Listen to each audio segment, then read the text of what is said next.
Alright, this is Block 2,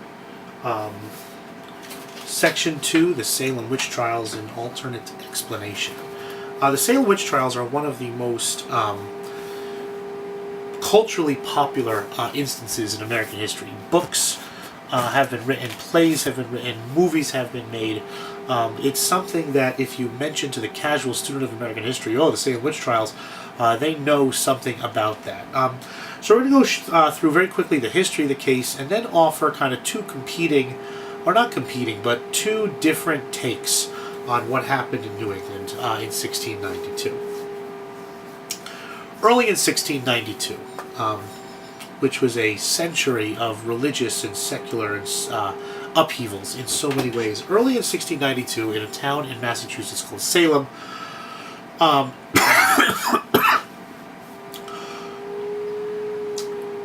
two children in the household of one of the vicars of the church, the vicar's daughter Betty, age 9, and the vicar's niece, Abigail, age 11, began to have what the literature describes as fits. Very possibly they were epileptic seizures, but obviously the status of medicine, in 1692 did not know what epileptic seizures were, and even if they did, they wouldn't know what they were caused by or what to do to stop them. The girls could not explain, what they were doing when they were having these fits or seizures or whatever they were. And their parents and other people in the community, the preachers and their parents and their uncles and their aunts, started pressuring them, what's going on, what's going on, what's going on. And under this, this pressure, this pressuring, they eventually claimed that a black female slave named Tituba was the source of their troubles. Tituba, obviously was then the questioning, turned towards her. I guess she was a convenient excuse for these girls. They knew that they would be believed, and they would leave her alone if they just, blamed the slave. So they blamed the slave, and the attention focused to Tituba. She admitted under pressure to being a servant of Satan, and, there was talks of newts and frogs and dances in the dark and all those satanic things. And Tituba mentioned that there was a book of witchcraft that was signed by 9 people in Salem. The girls had another epileptic fit, or whatever it was, and they yelled out 2 names of people living in the town, and the hunt was on. Now, the official, the governor of Massachusetts was actually in 1692 in England, negotiating a change in the charter. So there was kind of a replacement governor in charge of the colony at the time, and this replacement governor heard about what was going on in Salem, and he set up a special court to hear the witchcraft cases. Not such a hot idea. A special court, you can imagine why. A special court is always going to find reasons for its own existence. That if there's a special court, well, you better find something special to justify having a special court. And this special court just completely took the rule of law and chucked it out the window. Its proceedings were outrageously unfair. Men and women both being accused of being witches. If you admitted to practicing witchcraft, you were released. You said sorry and you were released. Yes, I committed witchcraft. I'm very sorry. Oh, okay, you can go. Because you served to prove the point that, in fact, there were witches operating in Salem.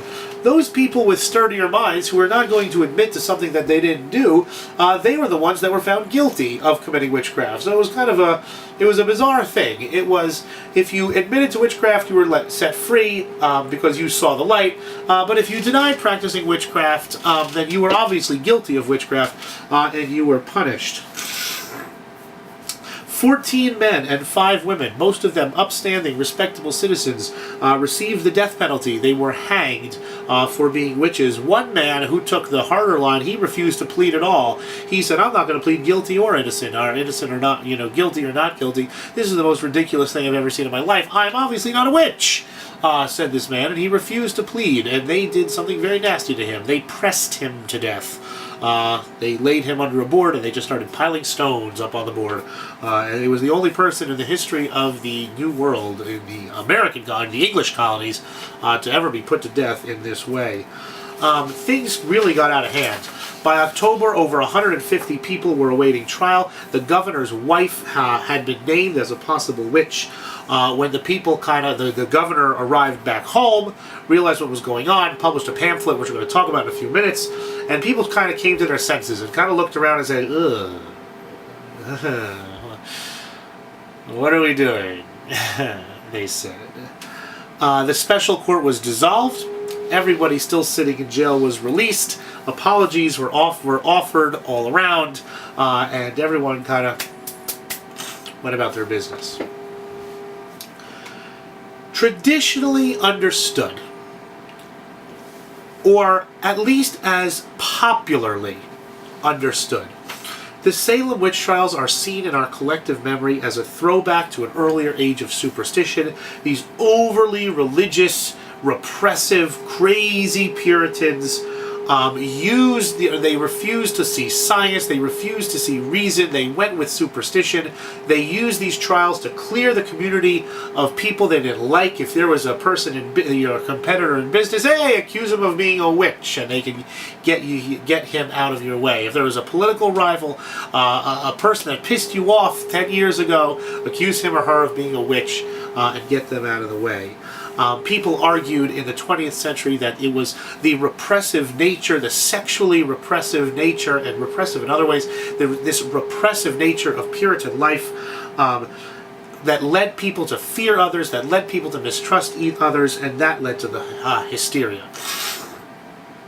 Feminists have had an excellent time with the Salem witch trials, arguing that it was the presence of independent women in Salem that made these men so uptight, which made them feel threatened, which made them go on this, literally, witch hunt for witches in Salem. They argue that clearly these unscientific, superstitious people who are paranoid, created this witch hunt and caused the death of 19 innocent people. And then critics have gone on to say that this hysteria became a part of American politics, this moral hysteria. And you see it pop up in the 1920s and the 1950s with communists. You see it pop up with the chasing down of Richard Nixon. You see it lots of different ways where Americans as a whole have made a moral judgment and kind of went too far in making sure that the people in their midst were morally upright, morally upstanding citizens. This view of this sexually repressive, awful, Puritan life has come down to us in popular culture. The Crucible, being one of the most famous examples, the play, and then the movie, excoriating Puritan Massachusetts for their alleged repression and superstitious worldviews. However, I'd like to point out a couple other things today that kind of paint the Puritans in a better light. Cotton Mather. First of all, it's a great first name. Cotton. The man's name was Cotton. Who was the leader? He was the leader of the witch hunt. He was the guy, at the front. Get the witches, get the witches, get the witches. But it's a mistake to see Cotton Mather as an anti-scientific, unscientific, religious bigot. Cotton Mather was actually a man of science, a firm believer in empirical science, this scientific method. And what he wanted to do was find a way to find witches empirically, find witches using the scientific method. He reasoned that, look, if we can scientifically figure out who's a witch, get rid of them, then the works of Satan will not be as prevalent here on earth. And Cotton Mather was trying to use science to find witches. And he was a well-known empirical natural scientist. He was a member of the Royal Society, which was kind of the pinnacle of a scientific career at the time. He felt that the empirical study of nature was a form of worship, that to worship God, you should worship his creation. So there's more to Cotton Mather. The point of this is to say that, let's draw a human portrait of Cotton Mather here, a well-educated man, deeply interested in the natural sciences, who believed that you could scientifically figure out who was a witch and who was not. Easier to defend than Cotton was Cotton's father. His name was Increase. These are great names these Puritans had. Increase, the father, he was actually the governor of Massachusetts. He was the guy that was off in England trying to rework the charter. When he arrived back in Massachusetts, he played a very large role in ending the hysteria. He wrote his own tract, his own essay that got published everywhere, saying, look, the real work of the devil here is not, in witches. The real work of the devil is getting all of us to mistrust each other. The real work of the devil is hanging innocent people. Increase Mather got the government of Massachusetts, as soon as the hysteria ended, to offer an abject apology. They passed an official motion going against what the judges did, saying these judges were absolutely wrong. They paid all the families an indemnity. They paid them, for their pain. Obviously, it didn't make up for lives taken. But it was a lot more than other governments at the time and place could have been expected to do. Increase Mather, he excoriates the judges. He apologizes for the actions of the government. He provides restitution for the families of these innocent victims. So if we're going to criticize Puritan culture for creating the environment by which the Salem witch trials could take place, Puritan culture also created Increase Mather, who argued that the real work of the devil was, hanging innocent people, that got the government to move quickly and efficiently once he got back to put an end to this hysteria. Something else we should keep in mind is that Salem was not an isolated incident around the world. Witches were burned in Europe all the time during this time period. Witches were burned in other colonies during this time period.